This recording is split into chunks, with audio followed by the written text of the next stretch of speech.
Good afternoon, everybody.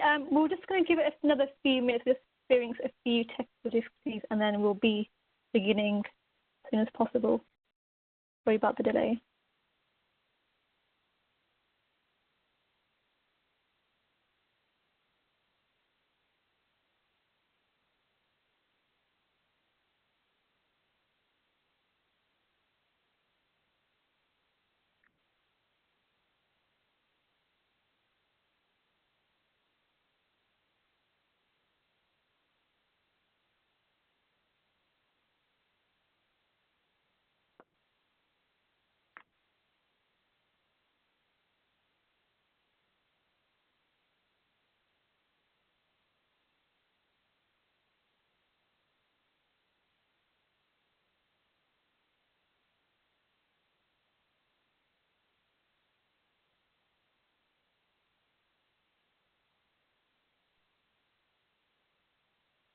Hi, Dr. Halley. Can I quickly just check you can hear me?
We will be starting a little bit just off track.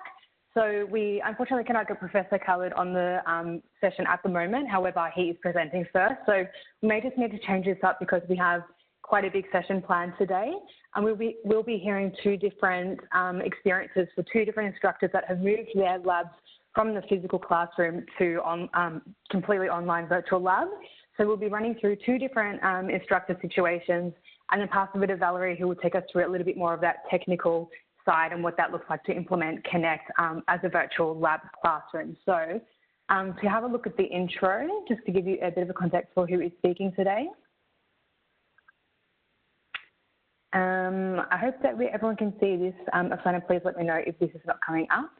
So moderating this session today, we have myself. Okay, great. I think Afsana's passed it over. So moderating today is myself, Melanie. You guys should have received this email for this session from me. Also, Afsana will be moderating and running us through the slide deck as well. We also have Parveen on hand to answer some of the questions, and anything that you may chat, Parveen will be here to help as well. Okay, so I'm just going to pass over to Afsana quickly to run us through some housekeeping. Thank you, Mel. Just before we do begin, I'm just going to do another quick sound check. If you just raise your hands if you can hear me. Perfect, yes. So just in case you are having issues connecting during the webinar, it could be due to connectivity issues on your machine. So just feel free to either try to call in using your mobile phone, or you can try reconnecting through your Wi-Fi. Just a heads up, if you are using other platforms in your home, such as Netflix, YouTube, that could impact your connection. We will also be recording this session, so if you do miss anything, don't worry about that. We will be sending across the recording to you guys afterwards, and there will be an opportunity for a Q&A. And then just a final thing, I've had a few messages in the chat box. So unfortunately, you can't put your mics on, just to avoid people over talking one another. We have got almost 200 people on the chat today, so I'm guessing it could get a bit crazy. But just bear in mind, you can use the chat box there to put your points across. You can use the Q&A box at the bottom to put any questions in.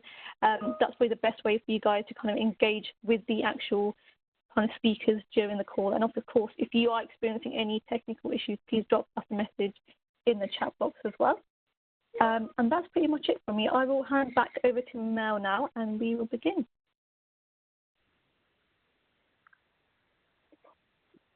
Thank you, Afsana. So to get started for the webinar today, so thank you for obviously registering and attending the Virtual Labs webinar. In the session today, we have Professor Khalid, as well as Nehal and Valerie to present their parts of the session.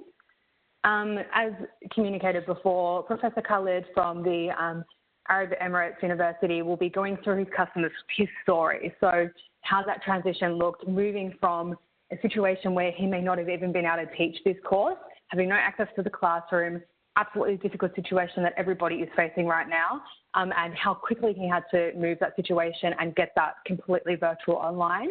After Khalid, we have Nehal, who is going to be talking through the same sort of situation. On Nehal's side, it's going to be a little bit more about what that course looks like, what building virtual labs into your course will look like, and he'll run us through how easy that would be or any sort of troubleshooting or problem solving that occurs in that situation. Valerie as well will be on board just to show us some more information around building the implementation, onboarding for getting a virtual lab ready for your classroom as well. We are circulating this slide deck after the session as well, so anything that, any sort of links or anything that you see in this slide deck, please just note that you will get that later. And we also do want this session to be very interactive, so please ask as many questions as you can in the chat box to the right of your screen. If we are not able to get around to that question by this session, we will circulate that after, so continue to ask your questions. Anything that we may run out of time, we will answer you later on, so please continue to chat and send those questions through. So I'm not too sure where we are at the moment with trying to get Khalid on the session, so we may be starting with either Nehal or Khalid. I'm not too sure. Afsana, have you got any guidance on where we are starting? I think we're still struggling to get him online at the moment. We're trying our best, so we'll try to get that sorted as soon as possible. If we are ready for Nehal, should we just start and just run through the course design with Nehal? Yeah, Nehal, are you yes, okay with that? Is that okay? Yeah, I think, yes, that's okay. Yeah, I can start now. Let's go with that. Amazing. Thank you, Nehal. You're welcome. Just want to share, by the way, sharing the screen. Okay, I'm good. I can share my screen now.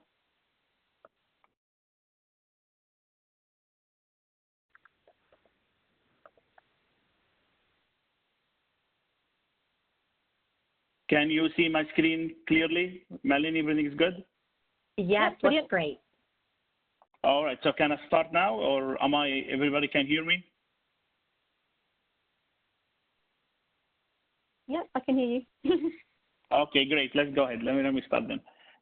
Good morning, everyone. It's morning here in North Carolina, and I'm very excited to share my experience with you.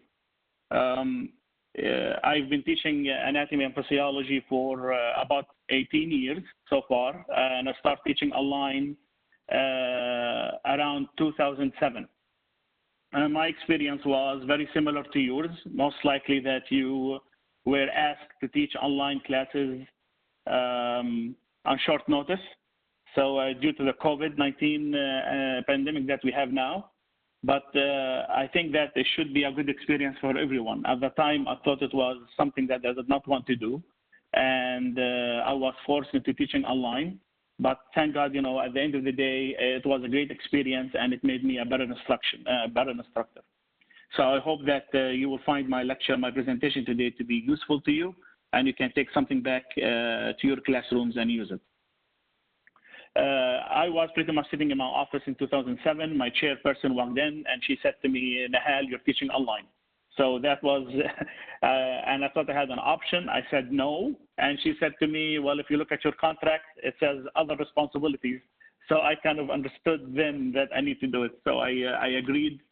At the beginning, I was a little nervous, like I'm sure you are if you just started teaching online. I did not know what to do. And back in 2007, the technology for online education was not as advanced as it is today. So you can see that I went through many stages of development till I started to feel comfortable around 5 years ago with my online class and my online setup. And I started using McGraw-Hill products about 10 years ago, actually. And now I use it for all my courses, and my entire department also uses McGraw-Hill products. They have good products that will make it easy for everyone to transition online without the technical background and the problems you would have that you would think you will have as you begin to adopt those products. So I learned from day one that anytime you are to teach online, your instructions has to be clear. Your instruction has to be straight to the point. There is no need for the fluff. You need to kind of set up the stage and set up the expectations. So what I did, I took images from AP Revealed, Anatomy and Physiology Revealed, that we will use for the laboratory, and I made it part of the introduction that I made for the class.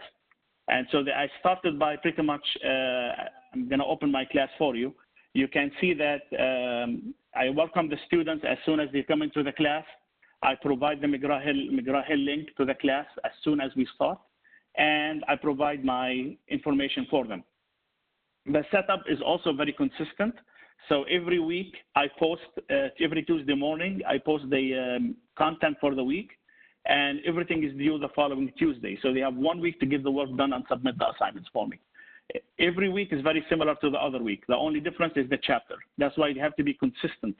If you keep changing the expectations for every single chapter, you are going to have problems with students because they just simply don't see what's coming.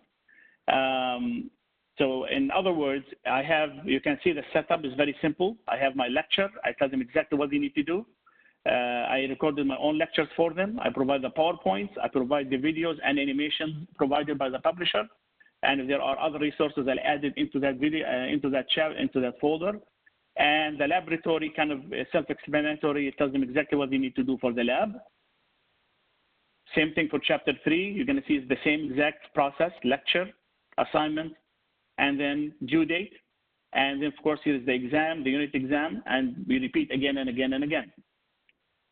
So if you notice, if the first thing of the class I started with was take images from AP Revealed and introduce the class to them. So I did a video on the class overall summary. And actually, let me see if I can just show you a quick synapse of that one, a view of it.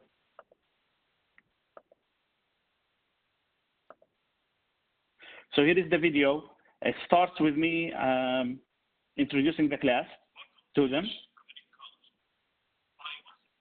And then as I advance forward, it begins to take the images from AP Revealed.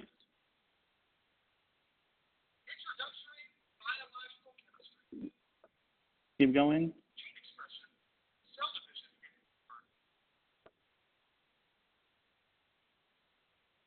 So I think this is the part, this is the presentation, goes over all the chapters, and these images are taken directly from AP Revealed within Connect. So you can see that this is, I'm introducing them to the class, I'm telling them what the chapters are going to cover, and they already know kind of what labs we're going to be going through because of this video that I just provided for them on day one. Now, if you are to, let's go to Connect now to show you. In Connect itself, I provide everything in a nice format, so everything is in a folder. Everything will become visible to them when they're actually doing the week, the work that they are to do. So let's say, for example, here is Unit 2.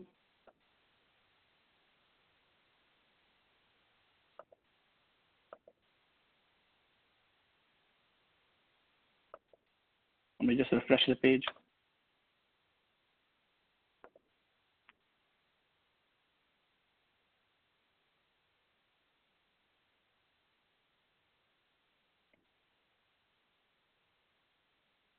You can see I've been teaching for many years, so these are the classes I taught over the years.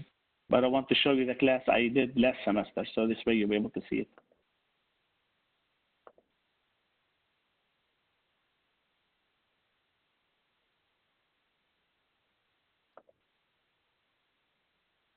here is the chapters.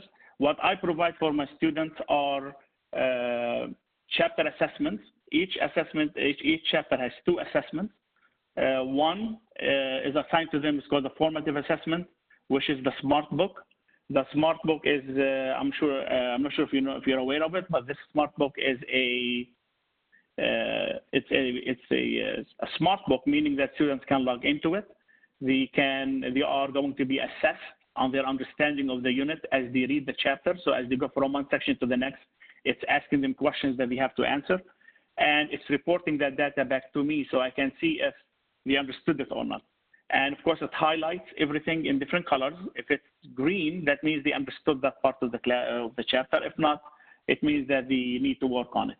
At the same time, if they need tutorials, if they need resources to help them understand the learning objectives that they keep missing, it's also provided within the SMART book. So it could be a tutorial video, an engaging activity, interactive activity that they have to do, and once they do it, they will be able to answer the question. Also, there is a link in each one of them that can take them directly to the answer in the book so they can see what the answer is. So that's for the SMART book. The chapter assessment is what we refer to as a summative assessment. Chapter assessment are a mini summative assessments in a way, and I'm gauging them and testing them to see if they understood the major learning objectives. And it's very simple quiz that has multiple choice questions, true, false questions, labeling, matching kind of questions. And I tackle all learning objectives I covered in the class. I set it up as if it was a regular test and see what they actually score. And that will help me provide extra information or add to my lecture the day after to address any questions that they missed. Of course, then following that, there is the virtual labs. And I'm sure you're into this presentation because of the virtual labs. So I also provide the virtual labs they need to work with for the respiratory system. I'll show you how to assign them and what you expect when you do that. So this is the overall setup of my class. I provide everything in the learning management system where I explain everything they need to do for the week. And when they log in into the McGraw-Hill link, everything will be available for them as explained in Moodle or in the learning management system. So again, you have 2 assessments for every chapter. One is the SMART book, one is the actual chapter assessment. And there are the virtual labs that are added for the students to do. And then I follow the virtual labs with an assessment to measure their understanding of the 2 virtual labs they did. It reports the score for the actual virtual lab when they did it and when they submitted. And if they do it successfully, they should be able to have a good score. And to ensure that they know and they understand it, I follow it up with an assessment to see if they are able to answer the questions without, getting access to the lab and doing it. So this is an after post-lab kind of assessment. So hopefully this kind of give you a good setup. And every unit at the end, there will be an exam that will address, a summative assessment that will address all the chapters we covered for that unit. So as you can see, for Unit 2, I covered Chapter 27 and Chapter 23, and there's Exam 2, and there is Lab Practical 1. Lab Practical 1 will include questions from the virtual labs with other resources. Now, if you want to set up the virtual labs, it's not really hard to do. The only thing you have to do is just click and add assignment, and then move straight to the virtual labs. If you scroll down a little bit, you should be able to see it. You click on the virtual labs, and you'll be able to see different labs that you can pick from. The good thing about this is that has all the virtual labs together, meaning the General Biology 1, General Biology 2, Anatomy 1, Anatomy 2, Microbiology, all of them are there. You just select the ones you use for your class. So in this case, if I were to select blood typing,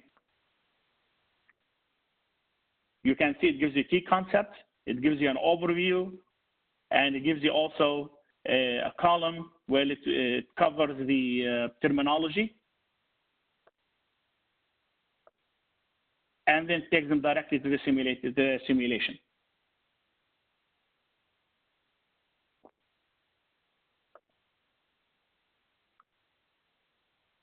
So he's asking them to identify. You have to label everything.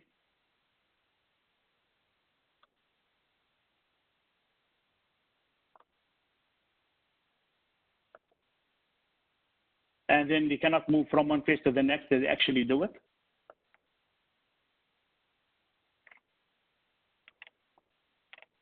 They are allowed to make mistakes.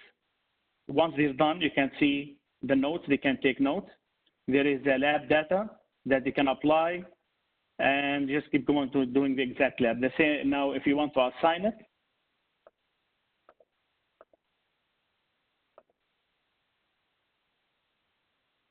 you click there, click continue, and then you give it the label. Just let's say blood typing, name it, set up the date,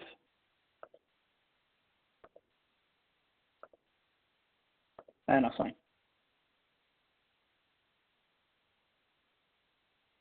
And there it is, the students can see it.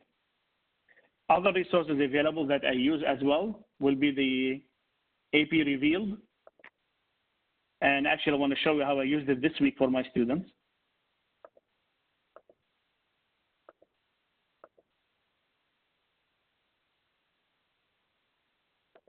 So I asked my students to log into AP Revealed. We're doing the tissue, the histology chapter. And I asked them to go ahead and click on each slide. Once they click on the slide, I want them to label them, show me that the label, let's say this one is the simple squamous epithelium, so they have to label that for me. So here it is, it's kind of highlighted, those cells are highlighted. And then they can take a picture of it. As you can see, here is their photo icon. Save it on their desktop and add that to their lab report. As for information, here is the information that I want them to actually handwrite under each one of those images. And then once they finish all of the slides that you see in this list, they are to submit the lab report in the learning management system.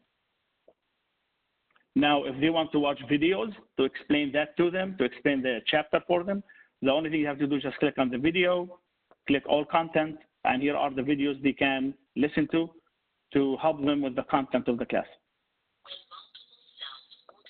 So you see, this is about 3 minutes that covers the 4 primary tissue types.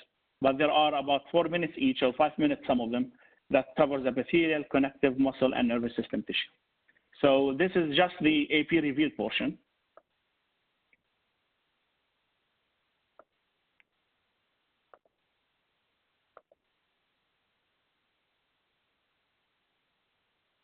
So you can see that in the instructions that I provided,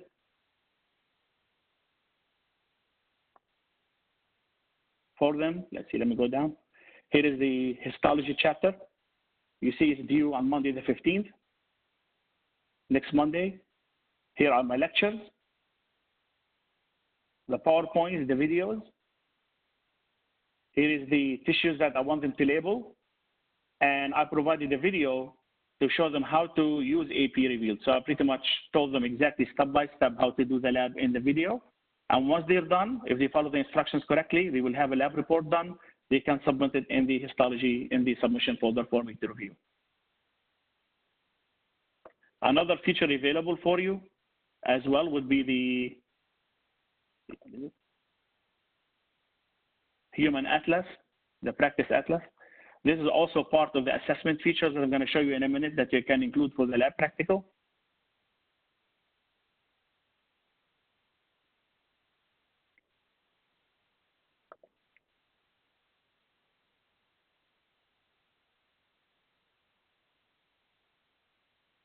And the good thing about this one is actually uses the models that we use in a normal laboratory setting. So here is a model that students have to label and they can check their answers.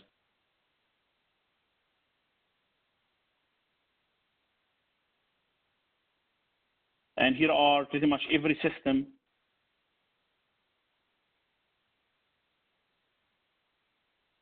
that is covered within the course. So if you want, let's say, to have lungs, let's do this one. These are the same models I have in my laboratory. So students can, always practice when they go home, or if they are online, they can practice this. To include this into your assessment,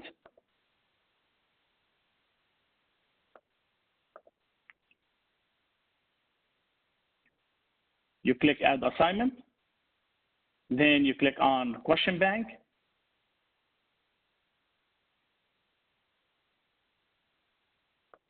The drop window here will actually take you to either the anatomy and physiology review, the cadaver that I showed you a minute ago for the histology, or you can use the general questions about the model questions if you want, but if you want to use the human atlas and be specific to the human atlas, you can use this one, practice atlas question.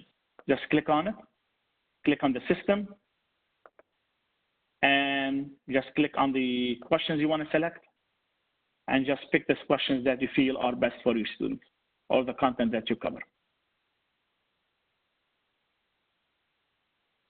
The good thing about this is that our McGraw-Hill has also a feature where my students can purchase the McGraw-Hill Connect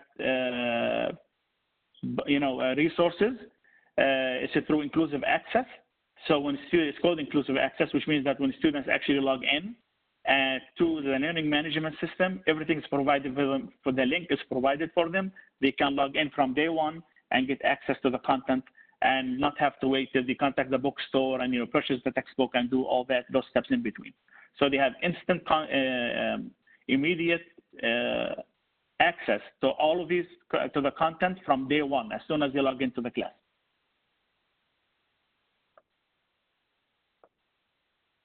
So I hope I think I covered a lot so far, but I think the overall structure, the key is that you need to be consistent. The virtual labs are really good. I've used them so much. They are designed where they can be done within 20 minutes. So each laboratory, expect anywhere between 20 to 30 minutes maximum, students should be done with it. There are many experiments that address the same topic.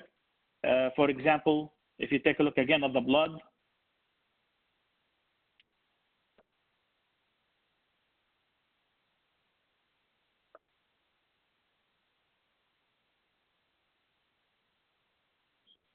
so you see for the blood alone has blood typing, the differential white, blood cell count, hematocrit, hemoglobin content, all of that is part of the blood chapter. So when each one is about 20 minutes, half an hour, so you can see by the time they've done it, they fulfilled the time required for the laboratory.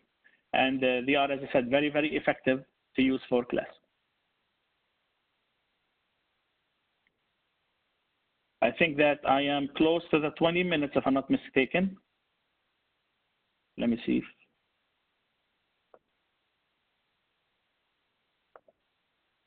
Am I any questions so far for me that I can answer?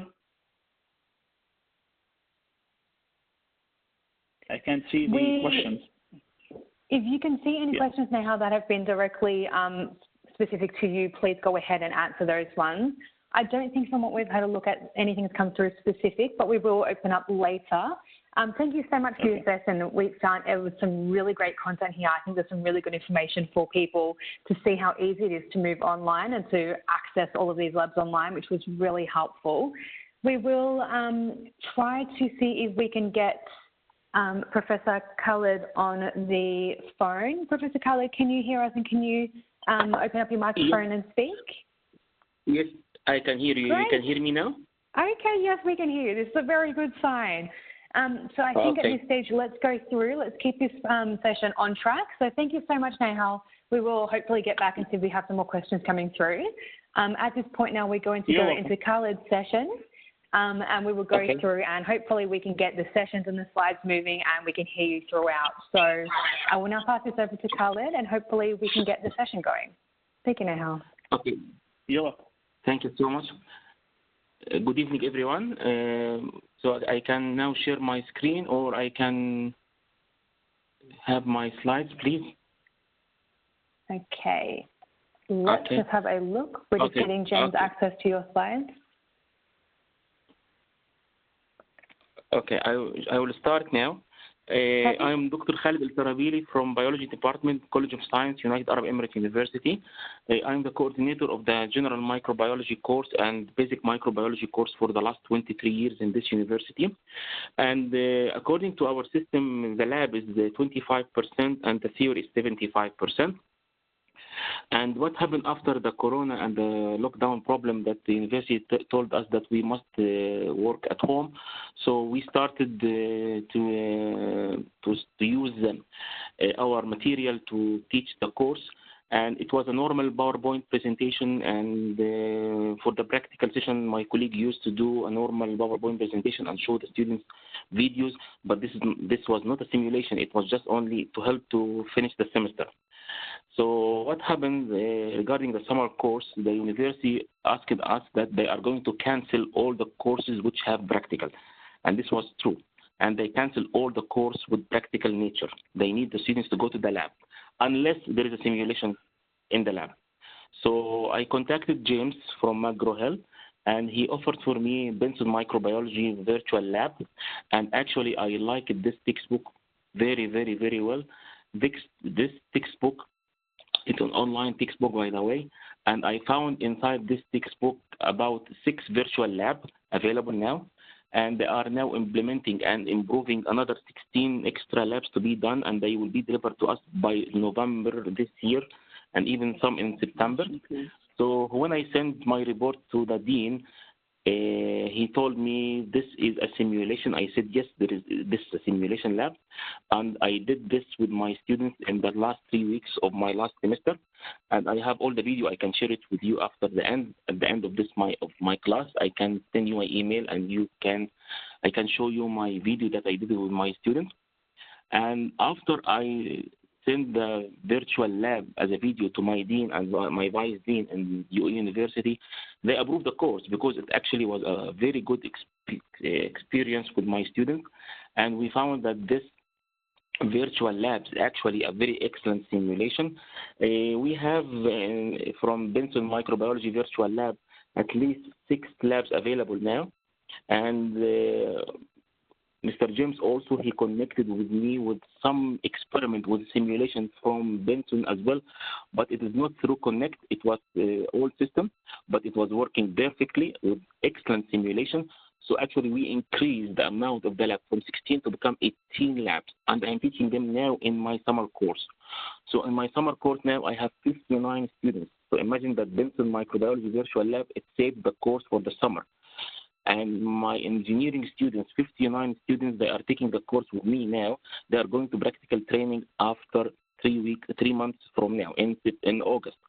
So this means Benson Microbiology Virtual Lab with the actual simulation, it helped me to run out my course with exactly 25% simulation with almost 16 experiments. And as you can see in the next slide, I can show you the next slide now. Okay, you can see here this was one of my students during the last semester. It was a very simple experiment about microscopy, about bond water wet mount, and you can see on the right hand side they will ask him or her to create a wet mount, and she's going to use the pipette and she is going to use the tweezers. So everything is actually, it's not a video, it is a simulation. So the students, they will go there with their hand and they will start to change the magnification and do the examination slide by slide. And you can see here the next slide here as well.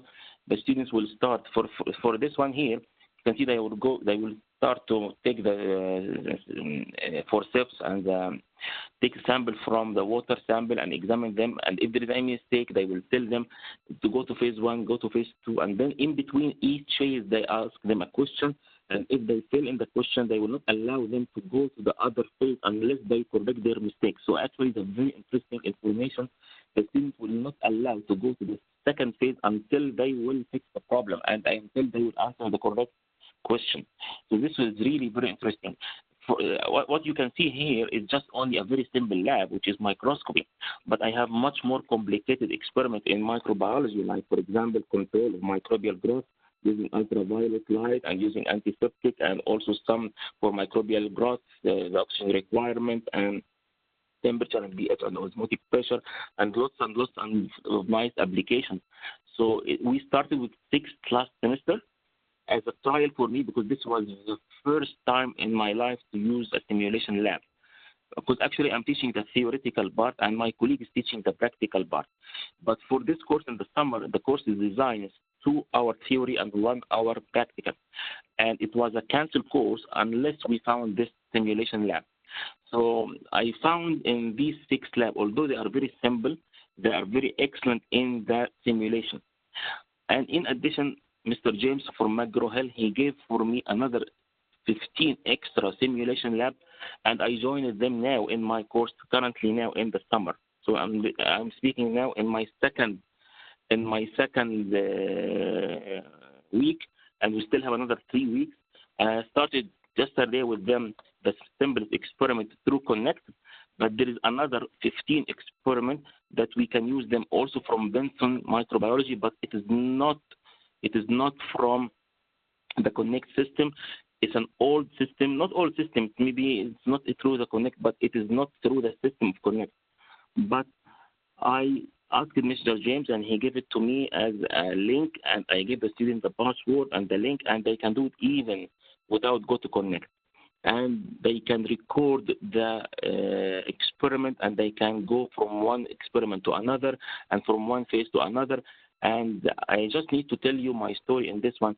This simulation lab, in this time with the corona and COVID-19, actually it saves the course, because the university rejected all the courses in the summer to be taught if there is a practical session. Even if there is 5% lab, they canceled the lab completely, unless there is a true simulation, not a video and not something that you show as a PowerPoint presentation. So I'm very happy to show you at the end. If you send me your email, I can send you my video, which contains a student work and a lab simulation live. You see how the students go to the lab, they take the slide, they put the bacteria on the slide, they do the smear, they put the stain, they go to the sink, they wash the slide, then everything is live in the lab. So actually, I love this textbook, and honestly, I canceled my other textbook for next year, which was from Pearson Education. I converted back again to McGraw-Hill, because this is really a very excellent moment, because according to my expectation, next semester, fall 2020, it will be almost online.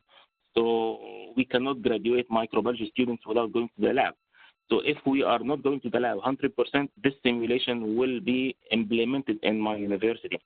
And even I recommend to my chairman and to my dean in College of Science that the simulation lab, even for the practical session, must be taken by our instructor and give it to the students as a homework, because the students cannot do it at home. They can do it inside the lab itself, because we have a 3 hours lab.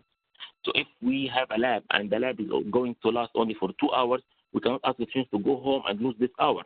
So I think I'm going to ask the students through my instructor to take this simulation lab, do it inside the frame of the 3 hours, or at least give them as a homework for the students to do another extra 15 experiments. This will be a really, really excellent experience for the students to do that.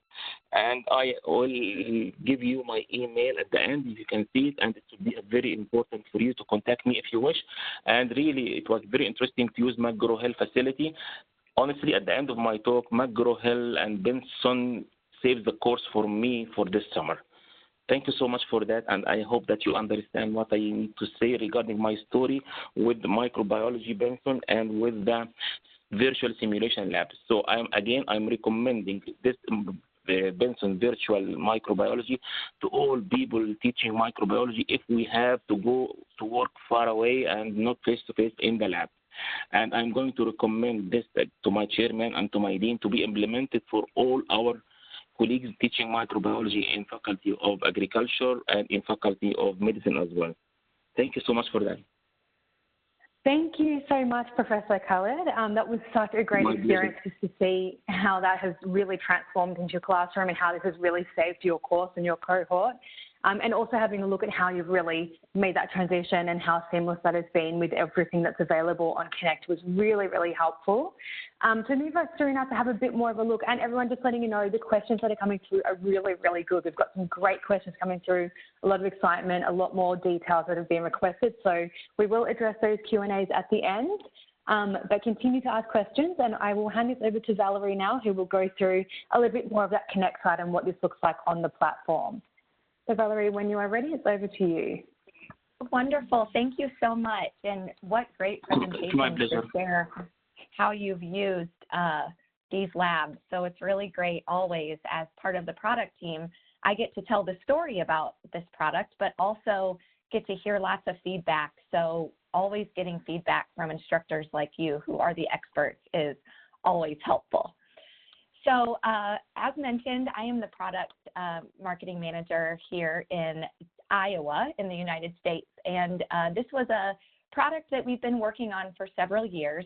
And the virtual labs is actually a second generation product. We had a product previously built in the Flash technology, but when we had the opportunity with Flash going away and new technology presented a really great opportunity to get instructor and student feedback on how we can make this product better, but really revise it from the ground up and how we can help instructors like you and students make it a lot more user-friendly. So now that we are fully online, it really was an opportunity for us to add these labs to all of our courses in March. The product actually officially went live in May, but we were able to add it a little bit early based on the transition with COVID and lots of different things. So we understand even prior to the current environment that these labs really are helpful in more ways than just a replacement, that we understand that resources and budgets can be restrained, or you're not able to complete a lab without the budget to have the materials, as well as the opportunity to maybe have an additional lab that maybe you weren't able to cover in that face-to-face lab. So we've heard from lots of instructors that maybe they can't get the resources in the lab to do a blood lab, for example. So this is a great opportunity to use a lab in place of that, but also as a lab preparation. So we know that when students sometimes come into the lab, we've heard that they may not know what even a beaker is sometimes. We hope they do, but this gives an opportunity for students to be more confident in the lab. So even after this online transition, when we get to be face-to-face again, those are some opportunities with the labs. We also know that students often struggle between the lab and the lecture. So by having the labs in every course, if you are using a McGraw-Hill textbook, these labs can actually build and transition that between showing some of these labs while you're in the lecture part of the course. So those are some kind of background ideas of how those labs can be used. So a little bit of background, and as you've seen with our instructors earlier, they showed the labs, but a little background with the new technology is accessibility. So all of these labs are up to the WCAG 2.0 standards. So they are very easily used with a screen reader and keyboard navigation. So you can see that they're built with accessibility in mind. They do work with tablets and phones. I'm seeing some. Can everyone see the slides changing? I am changing them on my end, but maybe there's a slight delay. So I apologize if there is a delay. So there are on-screen instructions throughout the entire lab. So the student always knows where they are in the simulation, and it automatically saves. So as you saw with the labs live earlier, they automatically save as the student progresses. So if the student were to need to run to the next class or perhaps loses an internet connection, they can start right where they left off. They are available on a phone as well, but they aren't ideal on a phone based on the size and the intricacy of the artwork in the lab simulation. So a very quick, built with accessibility in mind, this means that we've considered all of these 4 compartments with motor skills, cognitive skills, visual, and auditory.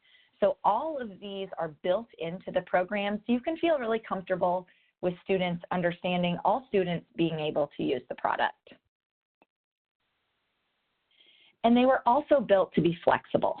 So with the virtual labs, the actual experiment, as you see in the center of the slide, is actually a really low stakes environment. So students can make mistakes, they can receive immediate feedback, they can start over and reset. So this is a place where they can really get into the lab and make those mistakes and learn from them. So the place where you can prepare the student is with a pre-lab question bank. So in Connect, we do have questions that are specific to each lab, and then we also have the post-lab question bank. And that's where it's a little bit higher stakes, whereas to the experiment and the simulations are more of a practice and more of a formative assessment, whereas the post-lab questions can be created into a quiz or an exam or more of a homework assignment where you can have a little bit higher level grading. And then implementation. I mentioned this a little bit, but of course, preparing students for the face-to-face lab, it makes them a lot more efficient, confident, and also just gives them a little bit more of a background of what they're going to experience in that face-to-face lab. Of course, as Nehal uses it, a fully online course. It takes the place of that lab piece. It can also be a supplement. As I mentioned before, I know Nehal has actually told me this story with the goldfish lab, where the hyperglycemic and the hypoglycemic goldfish don't always work. So this is an opportunity where those goldfish are always going to work with a virtual lab. Again, you can use this as an active learning opportunity or a place where students can work together on that particular lab. Also a makeup event or makeup for if the lab resources are limited and you can't get the students in there, but as well as for accessibility. In a microbiology class here, we learned that a student had a service animal, and that service animal wasn't available or wasn't able to come into the lab because it wasn't safe for that animal. So this is a place where you could use a lab replacement for that particular student. And then we've had, in the first 2 weeks of the fully online transition, we had more than 55,000 assignments submitted for virtual labs. So we went back and talked to those students and talked to those instructors. And on the screen here, you can see just some of the feedback that we got from students right away in the beginning. The other good thing is that we didn't have any technical difficulties with students. They found that the simulations were very streamlined. They were very easy and intuitive to use. So that's some really great feedback that I wanted to share with you, just that students are liking these and they are engaged in the content. So that's all I have, and I think we have about 10 minutes left for questions, so I will hand it over and make sure we get your questions answered. So I hope that was a helpful background on our virtual labs product. Thank you so much, Valerie. That was some really great information there, just to have a look at some different activities and how this also played out, and also just running us through some more technical information. We do have some really great chat questions which has been coming through. So can everybody please continue to get those questions coming through, and anything that we do not answer, we will send that through later. So one of the questions that has come through is, in terms of recording progress, is there feedback to the tutor about how the student got on during the lab experience? So can anyone share their experience for how to answer that one?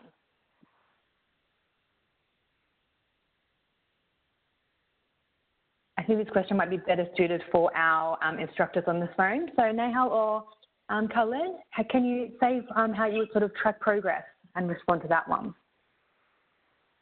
Well, I can you hear me? Oh, can you hear me now? Yes, gotcha. Okay, well, if I understood your question correctly, you mean how do I follow up with the students and understand if they did the experiment and answer their questions? Is that what you meant by the question? Yeah, I'm pretty sure that would be what the attendee is asking. So what would that sort of like tracking their progress look like? Okay, so when I assign an experiment, I give them a time frame where they have to finish the experiment. Also at the same time, I have virtual time office hours that are set up And so students can easily contact me and discuss with me the labs also, online, virtually, to using Zoom and using a product that the college has. So if they have any questions, they can ask me while I'm talking to them. I'm actually required by the college now to at least do a video introduction to each lab to make sure they understand what the lab actually is going to contain, cover all that content with them, and then ask them to do it. And then I will assign a time where any students can log in at that time. The whole class can log in together, and we can discuss the lab if they have any questions about it. Other faculty have a recorded discussion forum that is posted. And so if they are doing the experiment and have any problems, they can post their questions there, and then we can answer it. So there are different ways we can respond to students. But like I said, when they're done with the experiment, it gives them a full report, feedback on it. And I also give that one, so I'm able to target my consultation. I target my advising to them. So it's instead of like before, we just throw an answer out, a general answer. Now it's very specific based on the feedback that we get from students when they finish the experiment. Great, thank you. Professor Khalid, if you have anything to add there, please feel free to. Also, at the same time, I asked my students to video their way when they are doing the simulation lab. I asked them to video and send it to me as a video, and also I can share this with you. So I asked them to take a screenshot and put them in a PowerPoint presentation and also or a PDF and send to me step by step to make sure that they are doing it step by step. And this was a very successful way to monitor the students' effectiveness and the students' way of doing the simulation lab by recording or taking a screenshot for every step they are doing. So I can send you, for anyone, he can send me an email. I can send you all my students' homework and activity. Every experiment, at least 20, 25 screenshots, just to show me that they did it by themselves, and some of them they even record it as a video. So it's a very good way to monitor the students by this way. To ask them to take a screenshot for every step. Absolutely. Yeah, that's very helpful. Yeah. Absolutely. Thank you so much for that as well, Khalid. So we have another question here that has been directed to Nehal, but of course, Professor Khalid, if you have an answer as well. The question is, do you provide the material on a weekly basis, or from week one is everything available? How do you guys approach setting up that content? Oh, it actually depends on the college that I used to teach in. For the previous college that I taught in, the student population there were very active. Most of them were from the university system feeding into the community college system. And so, yes, I made everything available for them day one, but it was where they have to finish one module in order for the other module to open. So they have to finish an activity in order for the next module to become visible. So they finish it early, the next module will become available for them. So it's an order to keep the order going. The college I'm working at now, that I'm teaching at right now, I found out that it is best to build it week by week. And the students has to request if they want to see and if they want to, do a lab earlier. But like I said, it depends on the population of the school you have. You can do two options. I've done both. Unfortunately, for the college I'm working with now, you have to do everything week by week, or you're going to, the students are going to start struggling and not be able to get organized and get their work done on time. Amazing. Khalid, how do you approach that with your course? Yes, for me, I am giving them all the lab from day one. So according to my course outline, they can access it now, lab by lab. And I give them, during the summer course, every 3 days, I'm giving them one full 3 hours as a lab simulation. So I'm going to do the experiment with them. Then I will ask them to do the next lab as a homework. So I give them the lab material at the beginning of my course in the course outline. So everything will be in front of them from A to Z from day one. My course is 75% theory and plus 25% lab. So I go with them to the simulation lab twice a week. So by the end of this summer course, which is 5 weeks, I will have 10 experiments to be run through the simulation lab. But from day one, they understand and they know the responsibilities and what they need to do in the simulation lab. I did for them a lab yesterday, and there is another lab to be done next Sunday as well. So everything at the beginning, it will be clear in the course outline. But again, I'm highlighting these are simulation labs. It's not a PowerPoint presentation, and it is not a video to see. They must go to the lab and use their hand. For example, in microbiology, we teach them how to do gram stain. So they will go to the lab in the computer, and they take the slide, they look at the bacteria, they put the stain, they wash, then examine. And sometimes the system will ask them to do some mistakes, and the system will correct it to them. So the teams will not allow to go to the phase 2 unless he understood phase 1 completely and answered at least 3 questions as a multiple choice question before the system allow him or her to go to the second phase. So this is my answer to this question. Everything will be clear to the students from day 1. They know that they have 10 experiments for the summer course for me now, and they need to do the experiment and take a screenshot and send it to me as a PDF or as a PowerPoint presentation. So in this case, I have a document with me, so I can grade them based on these documents. Thank you so much. Perfect. Thank you so much for that answer there as well. So we are getting a lot of questions that are coming through from everybody on your LMS integration, so integrating with your Moodle or your Blackboard as well.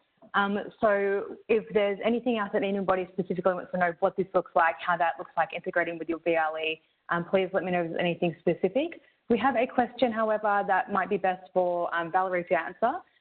Students that have access to McGraw-Hill products or textbooks currently, do the students need to have access, or can they buy into it optionally? What does that look like for virtual labs? Yes, so Virtual Labs is available with all of our most recent edition textbooks. So as long as you are in the most recent edition of that particular textbook, you will find it under the Add Assignment tab. As for if you are not using a McGraw-Hill textbook, it can be purchased as a standalone for whatever discipline that you are teaching. We have it as a standalone, and then we also have an A&P Lab suite, which contains the tools that Nehal showed, the AP Revealed, the Practice Atlas, as well as the Virtual Labs. So there are various options, and we're happy to share those with you.